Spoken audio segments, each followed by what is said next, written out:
Let me create so that an atom. So let's see what we have.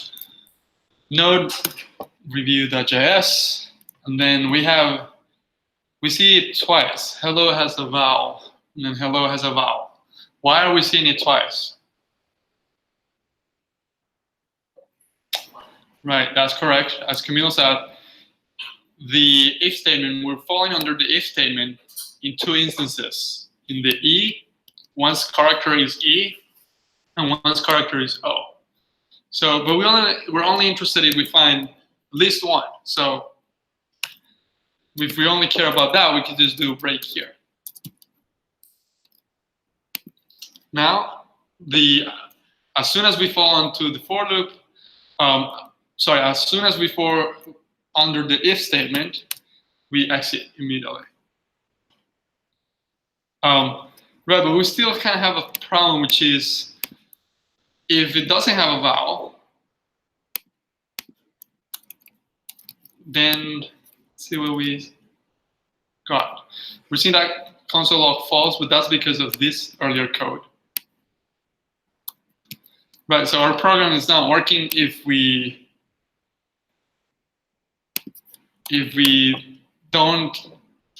string doesn't have a vowel. Any ideas as to how we could fix this? Ganesh? Put an else here. Console.log. Let me copy this. Doesn't have a vowel.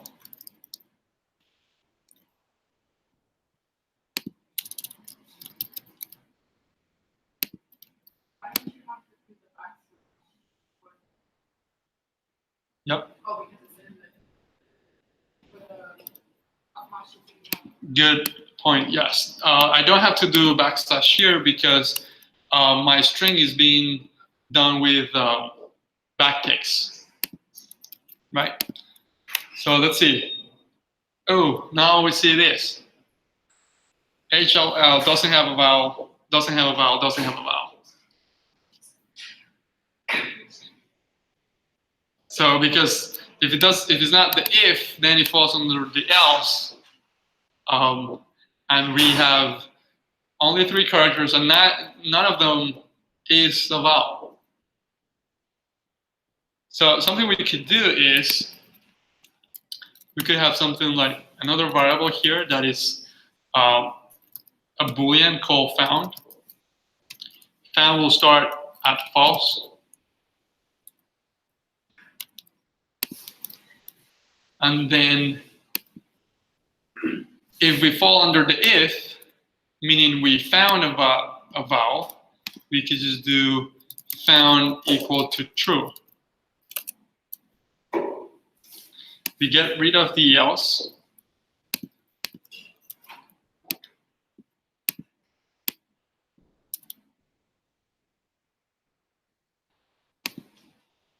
And right at the end, we can check, oh, this found, we'll see. At the end, we could just check if found, then console log, the string has a vowel. Otherwise, it doesn't have a vowel, right? But let's see who can spot what's wrong with this. Let's see what we have. Ooh, we have a big error. Who can read the error for me?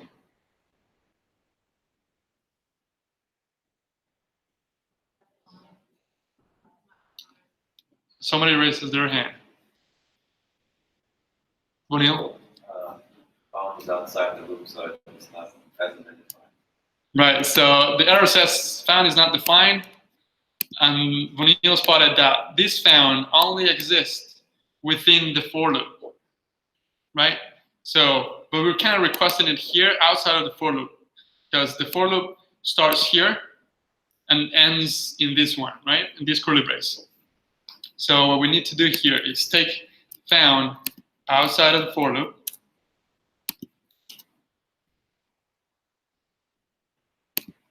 and let's run it again.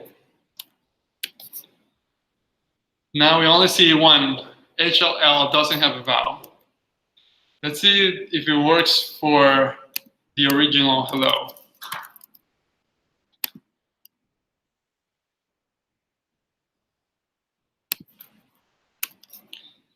Oh, damn it. Still saying it twice.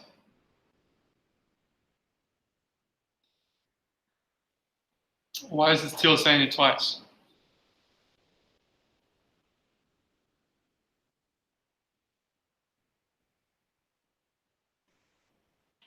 Join.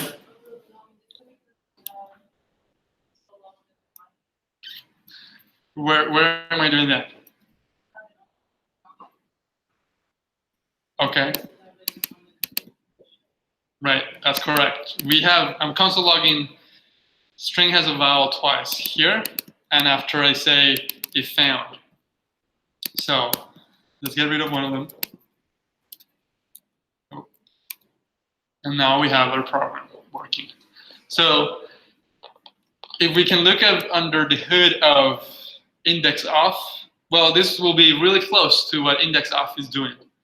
It's going over each one, checking if it's either one of these, and then getting back to us with a true or false if that is if we meet a condition. In this case, if character is equal to A or E or and so on for all the vowels. Do we have any questions so far? Yeah, Camille.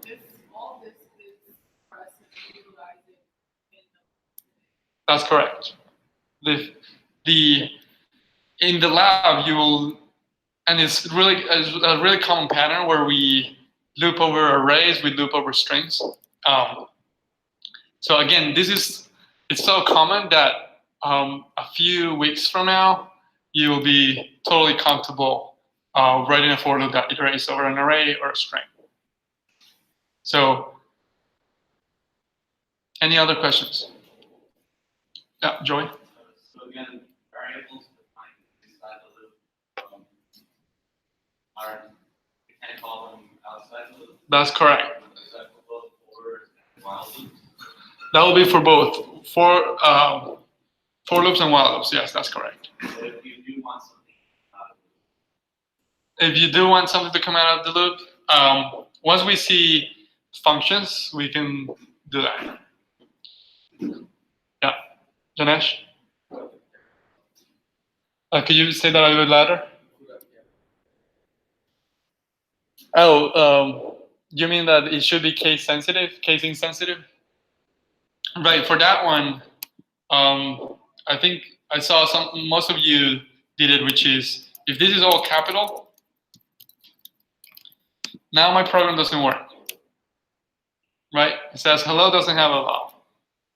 But a way in which we could get past that is if we say str equal str dot to lowercase. Right? And then what does to lowercase do? Change it to lowercase, right? That makes sense. It's good that in JavaScript stuffs are named. Most stuff is named making sense. Now we have hello has a vowel.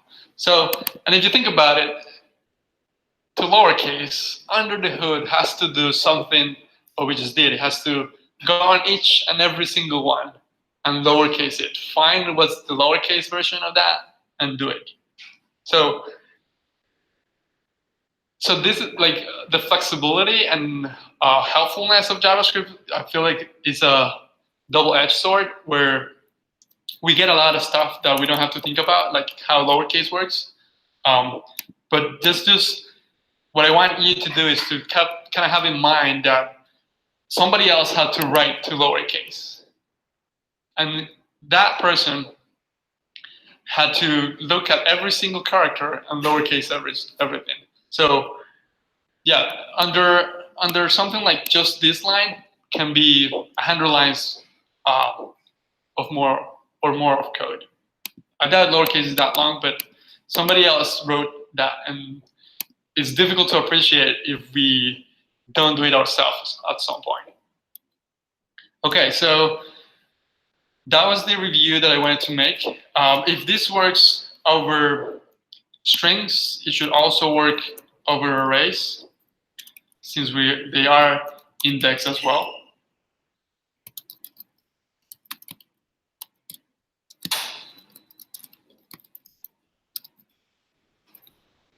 Right? Let's get to lowercase out. Well, in this case, the loop wouldn't really work because we're saying character, which will be string at index I. So let's rename this. Let me get rid of this one. I'm going to rename string because it's no longer a string. I'm going to rename it to arrays.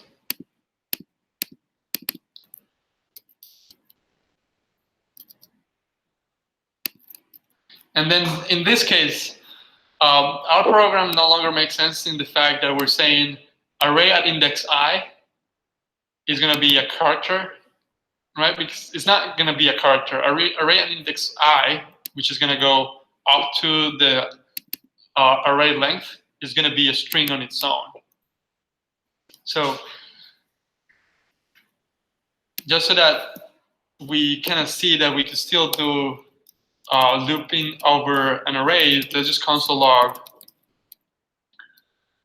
array at index I. Let's see what we have. We no longer have the found.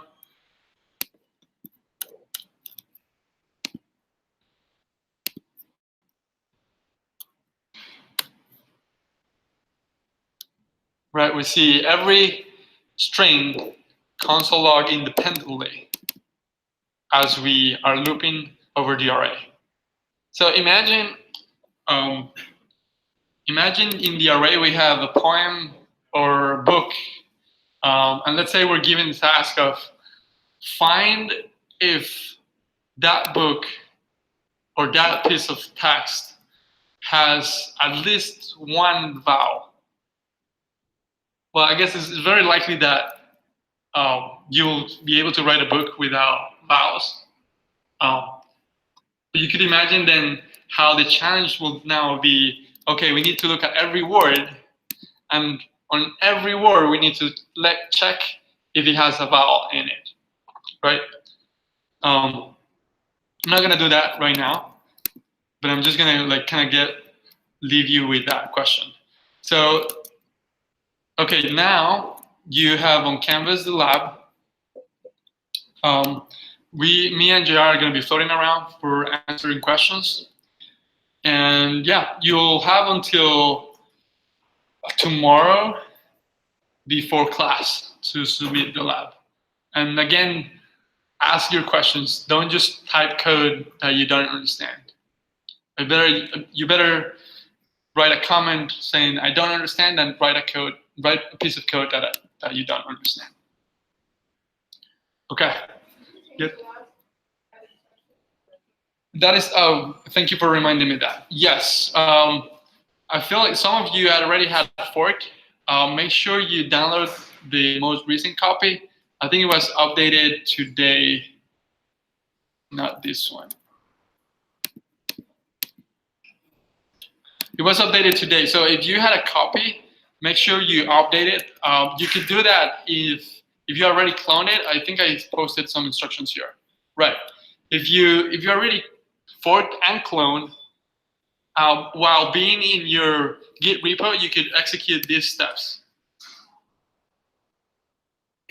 If you haven't forked or cloned, then you're good to go because you're gonna get the freshest copy. So again, we'll be here for answering any questions, any difficulties. So you can get to work now.